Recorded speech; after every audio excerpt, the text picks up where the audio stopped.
আসসালামু আলাইকুম, ওয়েলকাম করছি নতুন আরও একটি ব্লগে। আজকে আমি শেয়ার করব কলার খোসা সহ ভর্তা রেসিপি। কলার খোসা, শুধু খোসা দিয়ে আপনি এই ভর্তাটা করতে পারবেন। আবার কলা সহ খোসা আমি হালকা হলুদ দিয়ে ডিপ ফ্রিজে রেখে দিয়েছিলাম হালকা একটু সেদ্ধ করে। এখন হচ্ছে এগুলো আমি ভালো করে ব্লেন্ড করে নিব। পরিমাণে কম দেখাচ্ছে তা কিন্তু না, যখন ব্লেন্ড করব আরও বেশি বেড়ে যাবে। শুধুমাত্র খোসা দিয়েও এই ভর্তাটা করা যাবে। একেবারে অল্প উপকরণ দিয়ে এই ভর্তাটা করে খেতে পারেন। আর এই ভর্তাটা আমার বাচ্চারা খুব লাইক করে। শুধুমাত্র মশলা দিয়ে করলে, আমার কাছে চিংড়ি মাছ কিংবা ডিম দিয়ে করলে ভালো লাগে, কিন্তু ওরা খাবে না দেখে আমি শুধুমাত্র মশলা দিয়ে করব। আর আমি কোনো এক্সট্রা কোনো কিছু আমার রান্নায় ব্যবহার করি না, সেটা আপনারা আমার ভিডিও যারা দেখেন তারা অবশ্যই জানেন। যখন একটু সময় পাই তখন একটু আনকমন রেসিপিগুলো একটু শেয়ার করার ট্রাই করি। আর মাছ মাংস রান্না এগুলো তো সবাই কম বেশি পারে, সবাই রান্না করে ইজিলি। যে রান্নাগুলো জটিলতা বেশি আমি সেগুলোই আপনাদের সাথে শেয়ার করি। ব্লেন্ড করার পরে কালারটা কালচে মনে হচ্ছে তা কিন্তু না, ভর্তা করার পর ঠিক হয়ে যাবে। এখানে আমি টমেটো, কাঁচামরিচ, শুকনো মরিচ ব্লেন্ড করে দিয়েছি। এরপরে হলুদ, জিরা, ধনিয়া, মরিচ পর্যায়ক্রমে দিয়ে দিয়েছি। লবণ দিব আমি আরও পরে। আদা পেস্ট দিলাম, রসুন পেস্ট দিব, পেঁয়াজ পেস্ট দিব। এখানে আজকে কোনো প্রকার আমি পেঁয়াজ কুচি ব্যবহার করব না, সব কিছুই কিন্তু পেস্ট করা। ঠিক আছে, আপনি গোটা পেঁয়াজ কুচি করে দিতে পারবেন, কিন্তু আজকে আমার মন চাইলো আমি পেস্ট করে দিয়ে এভাবে ভর্তাটা করব। এরপর আমি ভালো করে মিক্স অয়েল করে নিব। তারপরে শুধু কিচেনে গিয়ে তেলের মধ্যে ভেজে নিব। তেজপাতা ব্যবহার করব। এলাচ, দারুচিনি দিলে ফ্লেভারটা ভালো আসে, কিন্তু আমার বাচ্চারা খাবে না দেখে আমি শুধুমাত্র তেজপাতা দিয়ে করে নেব। একেবারে কম উপকরণ, আপনারাই দেখলেন। কলার খোসা সহ কলাটা আমি ব্লেন্ড করলাম, আর পর্যায়ক্রমে ঘরে যে মশলা উপকরণগুলো থাকে সেগুলো দিয়ে দিলাম। এক্সট্রা কিছুই দিই নেই। টমেটো, কাঁচামরিচ এগুলো আমাদের বাসায় থাকে, এগুলো ব্লেন্ড করে দিয়ে দিয়েছি। এখানে চাইলে আপনি একদম স্লাইস করে কেটেও দিতে পারবেন। এরপর ভালো করে মিক্সওয়েল করে নিচ্ছি।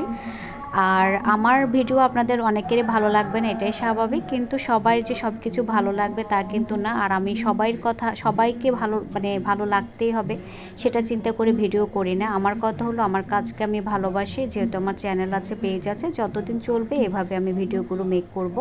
আলাদা সময় বা এক্সট্রা অর্ডিনারি কোনো কিছু দিয়ে ভিডিও মেক করতে পারবো না, যেহেতু বিজনেসে সময় দিতে হবে। কে পছন্দ করলো না করলো বিশ্বাস করুন সেটা নিয়ে আমি কখনোই পড়ে থাকি না, তাহলে এতদিন কাজগুলো করতে পারতাম না।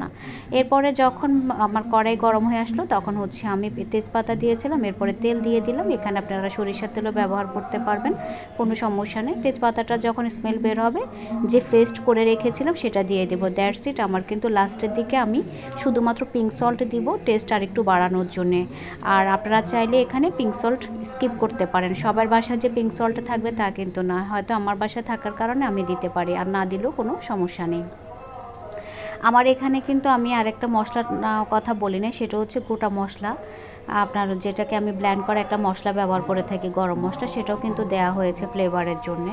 এখানে হচ্ছে আমি ছোট ছোট 4টা কাঁচকলাকে ব্লেন্ড করে নিয়েছিলাম, আগে সিদ্ধ করে রাখা ছিল, এরপরে ব্লেন্ড করে নিয়েছিলাম। নেওয়ার পরে হচ্ছে এখানে আমি কাঁচামরিচ 2টো, শুকনো মরিচ 2টো দিয়েছি, তেজপাতা 2-3টাকে ছোট ছোট করে কেটে দিয়েছি, দেখতে পাচ্ছেন। লবণ স্বাদ মতো, তেল পরিমাণ মতো, হলুদ দিয়েছি 1 চা চামচ পরিমাণে। তারপরে হচ্ছে মরিচের গুঁড়ো দিয়েছি 2 চা চামচ পরিমাণে, যেহেতু আমরা একটু ঝাল খাই।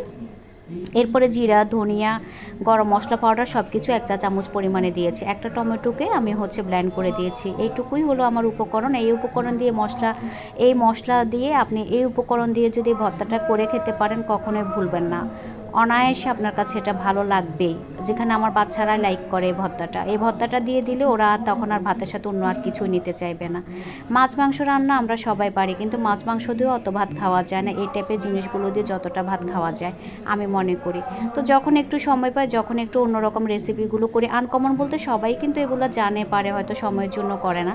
তো আমার যখন যেটা ভালো লাগে করি। ভর্তা কিন্তু অলরেডি হয়ে আসছে, আরেকটু কালার আসবে। আর চারপাশে এত স্মেল বের হচ্ছিল, আমার বাচ্চা ছোটোটা এসে জিজ্ঞেস করছে, মাম্মি কী করছেন? বললাম তোমার ফেভারিট ভর্তাটাই করছি। ভর্তা আমার রেডি, একটুখানি নিয়ে নিলাম, আর বাকিটা আমার কড়াইতে আছে। কালারটি এমনই থাকবে, চাইলে হলুদের পরিমাণ বেশি দিলে কালারটি আরও সুন্দর আসবে। আজকে এ পর্যন্ত, সবাই ভালো থাকবেন।